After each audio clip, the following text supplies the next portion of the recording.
নমস্কার বন্ধুরা, সোমার পাঁচমিশাল থেকে আপনাদের সবাইকে স্বাগত।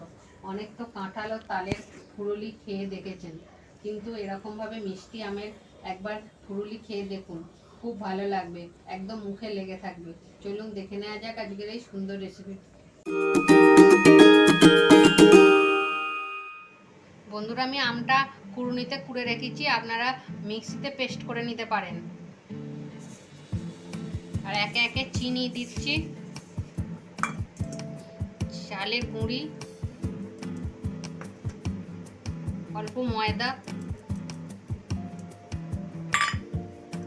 আর মৌরি, আর অল্প পরিমাণ মতো একটু নুন দিলাম।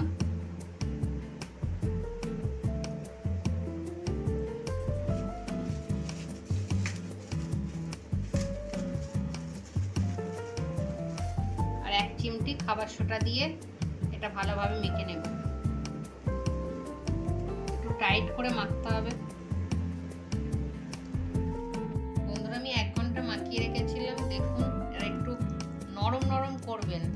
এটা কারণ খুব টাইট করলে না মানে ফুরুলিগুলো ফুলবেও না, আর হয়ে যাবে, শক্ত হয়ে যাবে পরে ঠান্ডা হয়ে গেলে।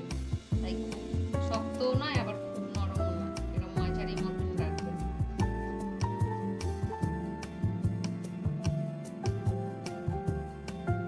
বন্ধুরা, তেলটা গরম হয়ে গেছে, আমি তেলটা দিয়ে দিয়েছি। আর এবার আমি ময়দার আর যেটা করেছে ওটা দিয়ে দেব। এটা করে আর বন্ধুরা, এখন বর্ষাকাল, এবার তালের দিনে তাল ফুরুলিও হবে।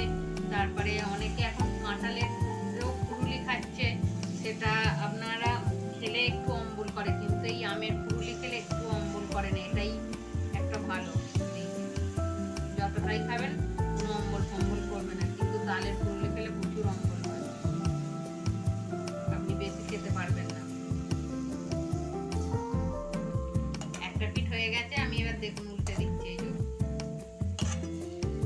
লাল লাল করে ভেজে নেব।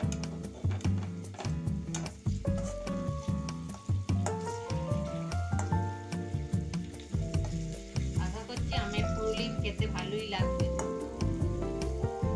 কারণ আমের তো একটা সুন্দর ফ্লেভার আছে। সেই কারণে মানে যে রকমের যেটা সেরকমের স্বাদ আলাদা হয়।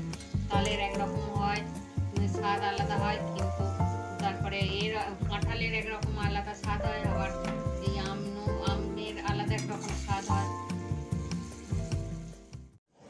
বন্ধুরা, এরকম আমের ফুরুলি একবার বানিয়ে খেয়ে দেখুন, কতটা সুন্দর খেতে লাগে। আমি তো খেয়ে দেখেছি। আর বন্ধুরা, ভিডিওটা ভালো লাগলে লাইক শেয়ার করে দেবেন, আর ভিডিওটা কেমন হলো কমেন্টে অবশ্যই লিখে জানাবেন। আর যারা ফেসবুক থেকে দেখছেন তারা পেজটিকে ফলো করে দেবেন, আর যারা ইউটিউব থেকে দেখছেন তারা চ্যানেলটাকে সাবস্ক্রাইব করে দেবেন। আজকের ভিডিওটা এই পর্যন্ত। সবাই সুস্থ থাকবেন, ভালো থাকবেন, আবার পরের ভিডিওতে দেখা হচ্ছে।